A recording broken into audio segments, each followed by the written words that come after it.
the faint scrape of bare feet on cold marble. Year 89 CE, you're standing inside a Roman atrium, pressed against the wall with 6 other silent witnesses. You are not allowed to move. You are not allowed to speak. Your only purpose tonight is to watch. In the center of the room, an 18-year-old girl stands perfectly still beneath a bridal veil. Before her rests an object draped in dark cloth. Behind her waits a physician, his leather bag heavy with instruments that clink softly when he shifts his weight. Beside him stands an elderly woman gripping the girl's arm with a firmness that makes the message unmistakable. There is no escape. Not for the girl. Not for you. That morning, the girl's mother had braided her daughter's hair while sobbing, deep, shaking sobs she tried to hide behind her hand. Her final advice, whispered like a curse, had been the same warning Roman mothers had passed down for centuries. Do not resist. Whatever they require, do not resist. It only makes everything worse. Now the girl reaches forward. Her fingers tremble as she lifts the cloth, revealing the object beneath. It is carved from dark wood, polished to a glossy sheen by the touch of countless brides before her. The moment her eyes recognize it, all color drains from her face. But what she doesn't know, what she cannot yet imagine, is that this statue is only step 1. After this comes the physician's examination. After that comes the witnessed consummation. And after that comes the documentation that legally records her body as transferred property. For nearly 1,000 years, every Roman bride endured this sequence. Every Roman mother rehearsed that same whispered warning. And when Christianity eventually conquered Rome, they erased the entire ritual so thoroughly that almost no one today realizes it ever existed. Stay with me, because what you're about to uncover has been buried for nearly 2 millennia, and by the end, you'll understand exactly why someone wanted it forgotten. This is the truth about Roman wedding nights and the ritual they tried to wipe from history. If this story grips you, hit like. It takes a second and helps us pull more forgotten voices out of the dark. Now, let's return to that atrium. Back to the veiled girl, back to the instant before everything in her life changed. Her name was Flavia Tirsa, 18 years old, the daughter of a minor Roman official who had spent 3 long years negotiating this marriage. Her groom, Marcus Petronius Rufus, was a grain merchant, 43, wealthy, respectable, and strategically connected. Flavia had met him exactly 3 times. She felt no affection for him. But in Rome, affection had nothing to do with marriage. Marriage was contract law, a merger of families, a property transfer. And Flavia was the property being transferred. That morning, the procession leading her to the temple had been beautiful in its own ceremonial way. She wore the traditional flame-colored veil, her hair arranged in 6 precise braids tied with wool ribbons, just as generations of brides before her had done. At the temple, priests sacrificed a sheep and examined its entrails for omens. The signs were favorable. The gods approved. Her father then signed the marriage contracts using the ancient formula that made the union legally binding. Flavia recited the ritual vow passed down through centuries. Ubi tu Gaius, ego Gaia. Where you are Gaius, I am Gaia. The words meant one thing. She was no longer legally herself. Her identity was dissolved and rewritten in her husband's name. She belonged to Marcus now. But the temple ceremony was only the legal beginning. What waited at the end of the torchlit procession, inside the house she had never entered, before witnesses already gathering in its atrium, that was where the real transformation occurred.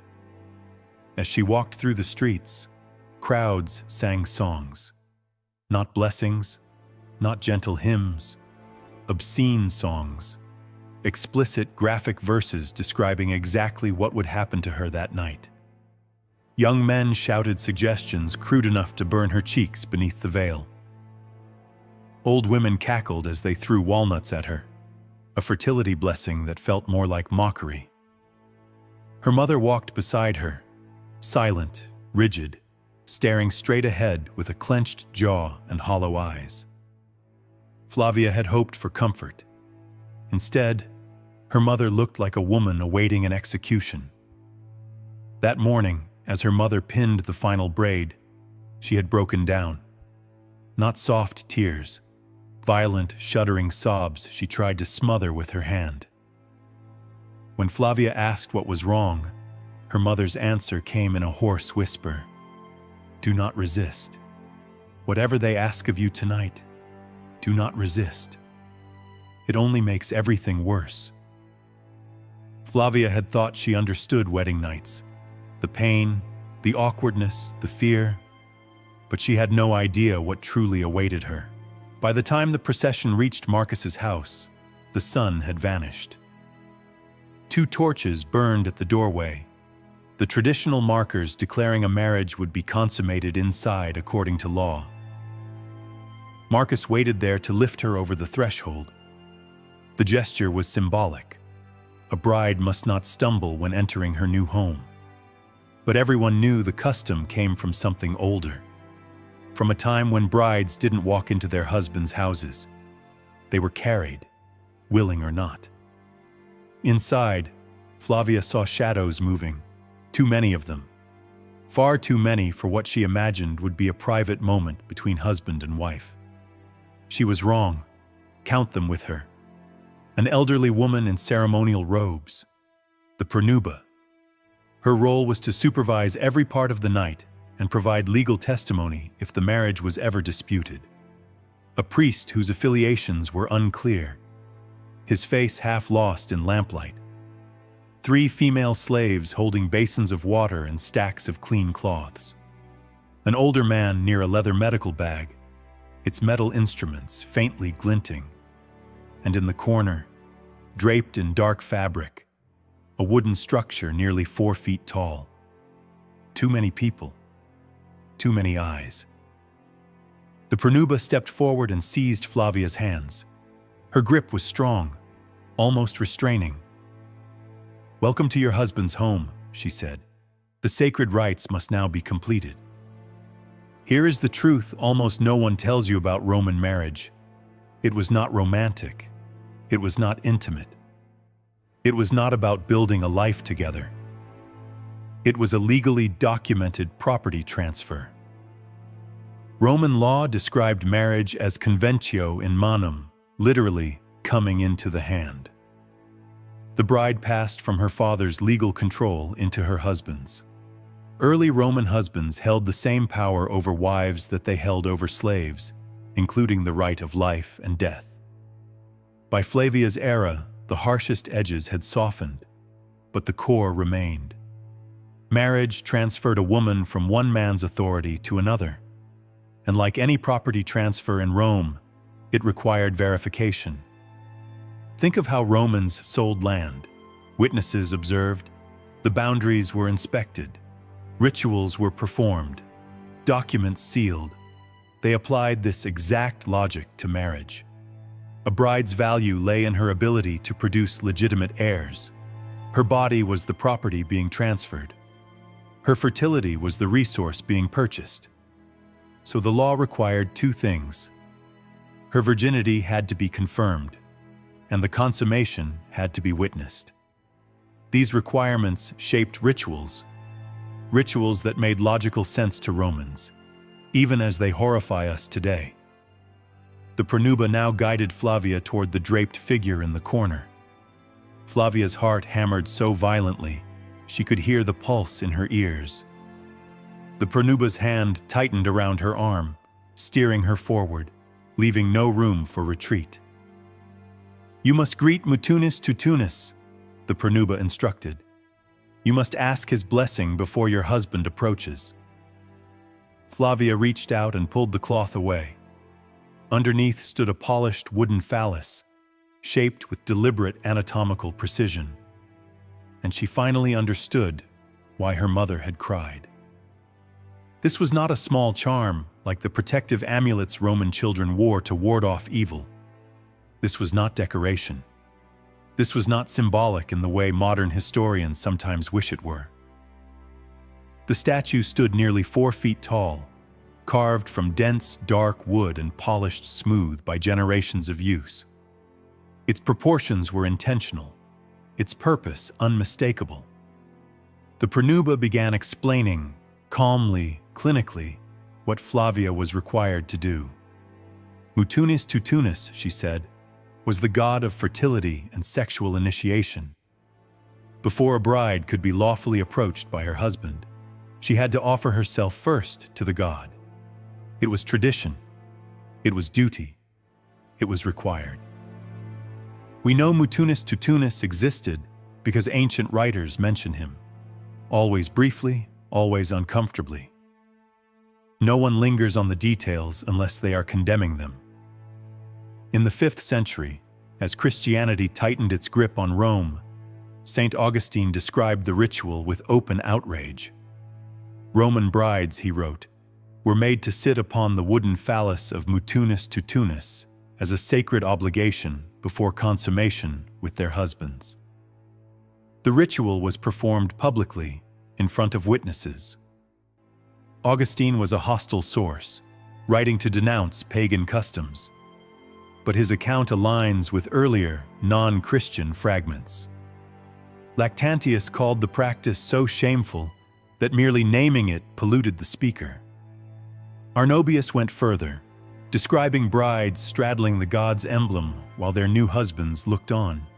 Even Varro, writing centuries earlier with no Christian agenda, referenced Mutunis Tutunis as a deity to whom brides were presented, using language that carefully avoided explicit description while still implying physical contact. Modern scholars often try to soften this. They suggest the bride merely sat briefly on the statue's lap in a symbolic gesture, but the language doesn't support that reading. Augustine used the word insidere, to settle onto, to mount. Arnobius implied penetration. Lactantius's refusal to describe details makes little sense if the act was harmless or symbolic. The stated purpose was divine blessing for fertility. The unstated purpose, the one no Roman law book admitted, was preparation. Breaking resistance before the real consummation, establishing obedience in front of witnesses, conditioning a virgin bride to accept what would follow. Flavia stood frozen before the statue. The Pronuba positioned her body, guiding her movements, correcting her posture. The witnesses watched. Her husband watched. The physician waited, knowing his role came next. And in that moment, Flavia finally understood her mother's warning. The obscene songs, the tears, the silence. This was what being a Roman wife required. In theory, she could refuse. In reality, refusal meant disgrace for her entire family. The contracts would be voided. She would be returned to her father's house as damaged goods, publicly known as a woman who had failed her duty. No respectable man would marry her. Her family's reputation would collapse with hers. Everything she had been taught about honor, obedience, and womanhood would be turned against her as proof of her worthlessness. So Flavia did not refuse. Pause on that. An 18-year-old girl, surrounded by witnesses, facing something she had never been warned about, with no real choice except obedience or social annihilation. After the ritual ended, slaves stepped forward and washed her body with scented water. Officially, this was purification after contact with a god. Practically, it was preparation for what came next. The physician approached. This examination was not optional. Roman brides, especially those involved in marriages with property at stake, were examined by physicians or midwives. Their virginity was verified, their physical condition documented. These records formed part of the legal framework confirming the bride's value. Roman medical texts describe these examinations with unsettling precision. There is no ambiguity about what was involved. Flavia had already undergone one examination before the wedding, establishing a baseline. It proved she had never belonged to another man. Now came the second examination. This one verified that the ritual had been properly completed, that her body showed the expected physical state, that she was prepared, legally and physically, for consummation. All of it occurred in the presence of witnesses. Witnesses whose testimony might be required if the marriage were ever challenged in court. What shocks modern readers is not just the invasiveness, it's the casual tone of Roman sources. There is no concern for trauma, no acknowledgement of fear, no interest in the bride's experience. To Romans, this was procedure. Property does not have feelings. Property is verified, documented, and transferred. After the examination, Flavia was led into the bedchamber prepared for consummation. The room was arranged according to custom. The marriage bed positioned for clear visibility from the doorway. That doorway would remain open all night. Oil lamps burned brightly enough for observation. The pronuba took her place near the entrance. Slaves waited in the corridor beyond, ready to assist afterward. This was not intimacy. It was verification. Marcus entered the room. He surprised Flavia by seeming nervous. She had expected confidence, authority. Instead, he hesitated, glancing toward the pronuba with something close to embarrassment before approaching the bed. The pronuba spoke in formal tones. "The bride is prepared. The gods have blessed this union. Let the marriage be consummated according to the laws of Rome and the customs of our ancestors. Let witnesses verify its completion. Let no one question that this woman has become a wife." What followed lasted hours. The pronuba remained present throughout, occasionally offering instruction to ensure the act satisfied legal requirements. The door stayed open. Sounds carried into the corridor. Everything that happened was semi-public, part of a process designed to remove all doubt. This was not about pleasure. It was about proof. At dawn, the physician returned for a final examination. This one confirmed consummation had occurred, that Flavia's body now bore the physical markers of transition from virgin to wife. The findings were documented. The pronuba provided formal testimony of what she had witnessed. Only then was the legal transformation complete. Flavia Tirsa was now a Roman wife. She would live another 40 years. She would bear 4 children, 2 sons, 2 daughters. She would manage her husband's household competently. She would attend festivals, honor the gods, and fulfill every duty expected of a Roman matron. And she would never speak of her wedding night, not to friends, not to sisters, not even to her daughters when their own marriages were arranged. Because what was there to say? This was tradition. This was how things were done. This was what marriage meant. Her silence was not unusual. It was universal. Roman women did not write about wedding nights. Roman men did not record what they witnessed. These rituals were so embedded in daily life that describing them seemed unnecessary, like explaining how one breathes. Everyone knew, no one spoke. This is why reconstructing these practices requires fragments. Christian writers condemning paganism, embarrassed medical manuals, obscure legal references, archaeological artifacts whose purpose only becomes clear once you understand what they were used for. The silence was not conspiracy, it was normalization. For 1,000 years, this was marriage in Rome. Women endured their wedding nights within this framework. They prepared their daughters in whispers. The system perpetuated itself because its logic was internally consistent. Property must be verified, transfers must be witnessed. Marriage creates obligations that require documentation, and women were the medium through which families continued. The logic made sense to Romans, even as it remains monstrous to us. The end of these rituals did not come from reform within Rome itself. It came from conquest. When Christianity began reshaping the Roman world in the 4th and 5th centuries, it brought with it an entirely different set of assumptions. If women possessed souls equal to men, they could not be treated as property requiring inspection. If marriage was a sacred mystery blessed by God, it could not include rites the church deemed obscene. If modesty and privacy were virtues, then witnesses examined